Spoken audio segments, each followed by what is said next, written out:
The Digital Scene Show is sponsored by Light Panels, makers of the world-renowned Emmy Award-winning green-friendly LED lighting systems. Check them out at lightpanels.com.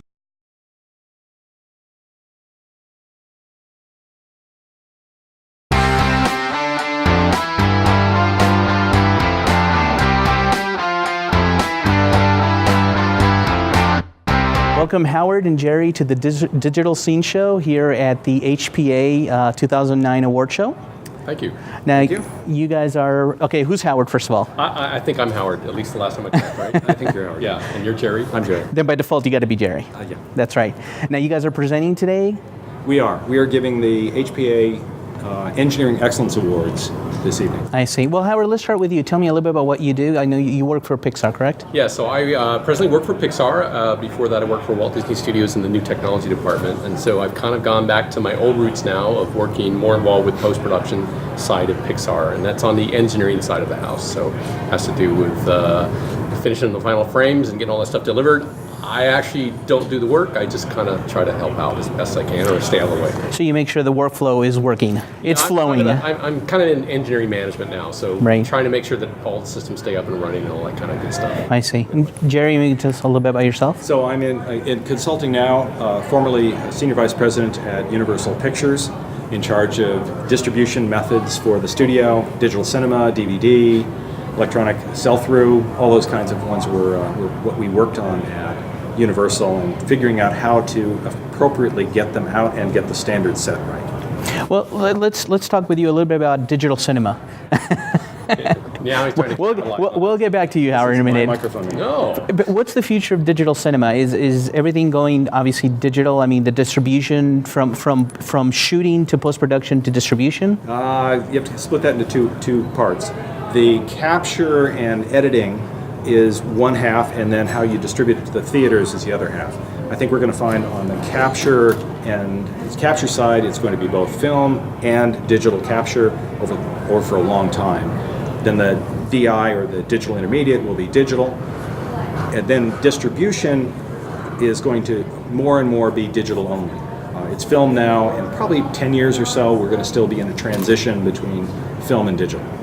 I see. So you see about a 10-year transition where we're going to be fully digital, you think? I think so. Yeah, but you need all the theaters to obviously jump on the bandwagon, right, and all that.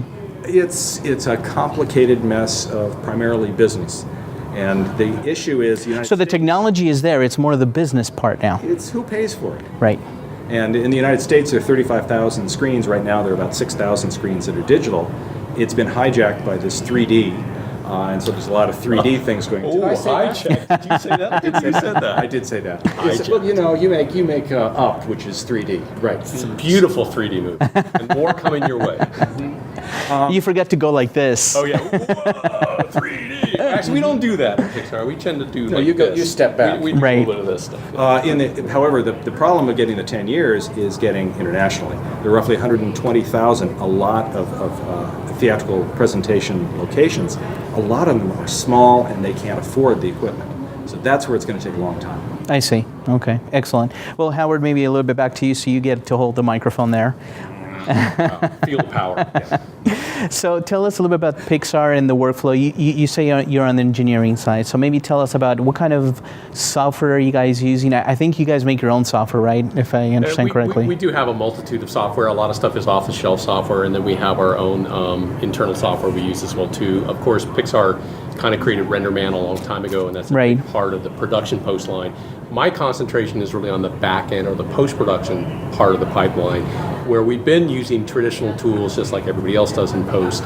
But animation has been kind of digital for quite some time, so we've been kind of in that so-called DI mode for some time now. However, we're getting more and more involved with that. That digital output is now going into digital deliveries. So we're trying to get more and more change over to a file-based system, if you will, in the back end or the post-production side of things. So that world's really radically changing of what it used to be from dedicated hardware we used to use. Right. Well, talking about file-based system, everything is going file-based, right? Even to these kinds of cameras, which is this is an S/S card, right? There's no tape here anymore. Yeah. So is tape dead in your mind? I mean, obviously film is on its way. Some people will tend to argue and say no, but Videotape is still here. It'll be here for a little while longer, but we're moving more and more away from videotape and into the file-based world.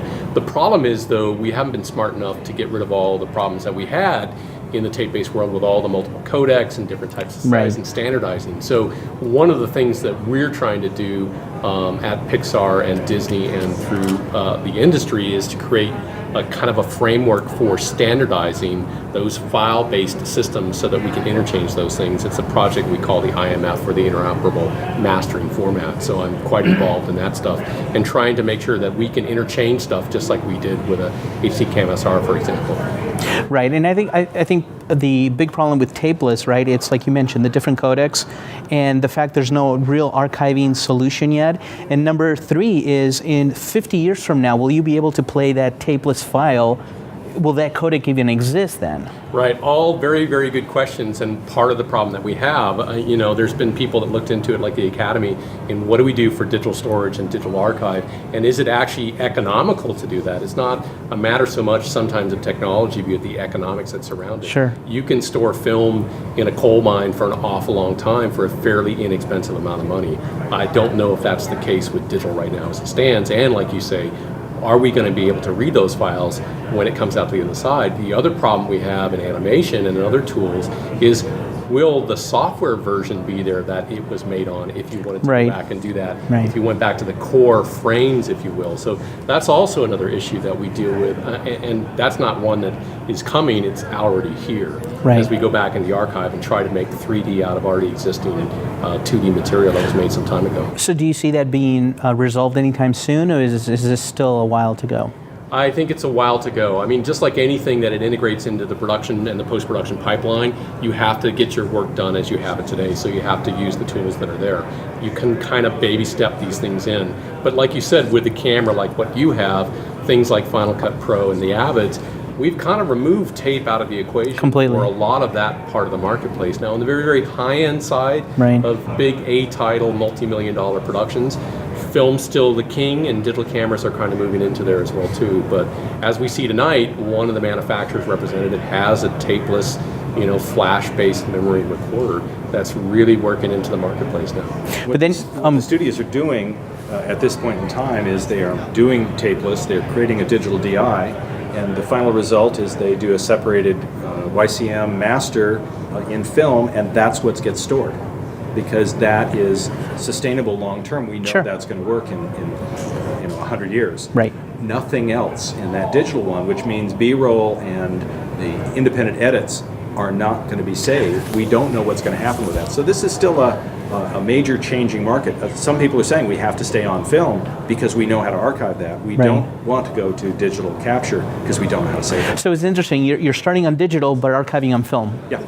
That's very interesting. Pretty interesting. I mean, some people are saving all of that stuff, whether they can make use of it later on down the road. Sure. The other problem with digital is if you commit everything to a 2K workflow now in digital, and you come down the year 25 years, say, from now, you've actually locked yourself into a technology at that point in time. Versus film has had a really good way of staying up with the times, actually being over-engineered, if you will, in a sense, to last the test of time, and we can always go back and rescan the film at higher resolutions and things like that, better color, bit depths, all that stuff. That's right.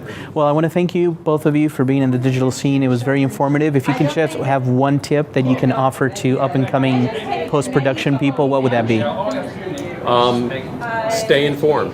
Stay on top of it. Learn from every place you can learn, and stay plugged in all the time. That's the best thing you can do, I think. Yeah, I think attend events, learn from people, listen, don't believe everything you hear, and go back and learn it again, test it. Definitely. Thank you so much. Thank you. Thank you.